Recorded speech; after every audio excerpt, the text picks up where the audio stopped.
அன்பு கண்மணியோட சேர்ந்து வாழ்ந்தா நல்லா இருக்கும் அப்படின்னு யாரெல்லாம் நினைக்கிறீங்களோ அந்த வீடியோக்கு ஒரு லைக் போட்டுருங்க. சிவகாமி அன்பு கிட்ட, "நீ கண்மணி அம்மா கிட்ட போய் மன்னிப்பு கேட்டு கண்மணிய வீட்டுக்கு வான்னு கூப்பிட்டேன்னா, கண்டிப்பா கண்மணி வீட்டுக்கு வருவாடா. நீ போய் கண்மணிய கூப்பிட்டு வா" அப்படின்னு சொல்லிட்டு இங்க சிவகாமி சொன்னதும் அன்பு இருந்துட்டு, "அவ வரமாட்டாம்மா. முன்ன மாதிரி கண்மணி இல்லம்மா" அப்படின்னு சொல்லிட்டு இங்க அன்பு சொல்றாங்க. உடனே சிவகாமி இருந்துட்டு, "அப்படின்னா இல்ல. கண்மணி நீ கூப்பிட்டா கண்டிப்பா வருவாடா. எங்க அம்மா சொல்றேன்ல, நீ போயிட்டு கண்மணிய கூப்பிட்டு வா" அப்படின்னு சொல்லிட்டு சிவகாமி சொன்னதும், சிவகாமி பேச்ச தட்ட முடியாம அன்பு கண்மணிய பார்க்கறதுக்காக அவங்க வீட்டுக்கே போறாங்க. அங்க போனதும் அன்பு கண்மணி கிட்ட போயிட்டு, "என்ன மன்னிச்சிடு கண்மணி" அப்படி சொல்லிட்டு சொல்றாங்க. அப்ப கண்மணியோட அம்மாவும் வர்றாங்க.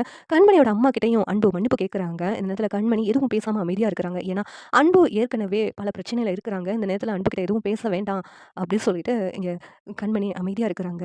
அன்பு கண்மணி கிட்ட, "கண்மணி வா நம்ம வீட்டுக்கு போகலாம்" அப்படின்னு சொல்லிட்டு கண்மணிய கூப்பிடுறாங்க. ஆனா கண்மணி, "இல்லங்க நான் இப்போதைக்கு அந்த வீட்டுக்கு வரமாட்டேன். எப்ப என்னுடைய லட்சியத்த நான் அடையிறேனோ, அப்பதான் அந்த வீட்டுக்கு வருவேன்" அப்படின்னு சொல்லிட்டு கண்மணி சொன்னதும் அன்பு இருந்துட்டு, "இன்னும் அப்பனா என் மேல உள்ள கோவம் போகவே இல்லையா? நான் தான் உன்கிட்டயும் உங்க அம்மாகிட்டயும் மன்னிப்பு கேட்டேன்ல. அப்புறம் ஏன் கண்மணி என் கூட வரவே மாட்டேங்க?" அப்படின்னு சொல்லிட்டு அன்பு கேட்டதும், இங்க கண்மணி இருந்துட்டு, "ஏங்க அதுக்காக ஒண்ணும் நான் சொல்லலங்க.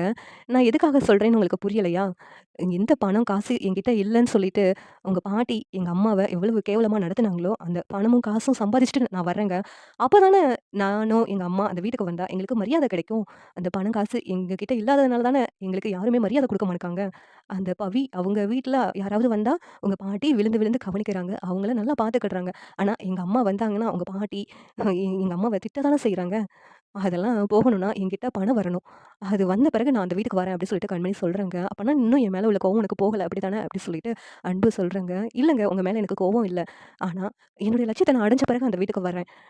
நான் உங்களோட மன்னிப்ப நான் ஏத்துக்கிட்டேன். உங்க கூட சேர்ந்து வாழணும்னு தான் ஆசைப்படுறேன். ஆனா கொஞ்சம் டைம் கொடுங்க" அப்படின்ட்டு கண்மணி சொன்னதும் அன்பு இருந்துகிட்டு, "என்ன கண்மணி நான் இவ்வளோ தூரம் இறங்கி வந்து கூப்பிட்டாலும் நீ வரமாட்டியா? சரி உனக்காக நான் காத்திருப்பேன்" அப்படின்னு சொல்லிட்டு அன்பு அங்கருந்து கிளம்பி போயிடுறாங்க. இங்க அவங்க அம்மா, "என்னடி புருஷனே எவ்வளவு இறங்கி வந்து மன்னிப்பு கேட்டு வீட்டுக்கு கூப்பிடுறாங்க. புருஷனோட சேர்ந்து வாழாம என்னத்த லட்சியத்த நீ அடைய போற?" அப்படிங்கிறாங்க. "இல்லம்மா, நான் ஒண்ணு முடிவு பண்ணிட்டேன். அத சாதிச்சு காமிச்ச பிறகு நான் அந்த வீட்டுக்கே போவேன்" அப்படின்னு சொல்லிட்டு இங்க கண்மணி சொல்றாங்க. இந்த சீரியல் எப்படி இருந்தா நல்லாருக்கும்னு நீங்க நினைக்கிறீங்கன்னு கமெண்ட் பண்ணுங்க. இந்த வீடியோ பிடிச்சிருந்தா லைக் பண்ணுங்க, ஷேர் பண்ணுங்க, சப்ஸ்கிரைப் பண்ணுங்க. Thank you.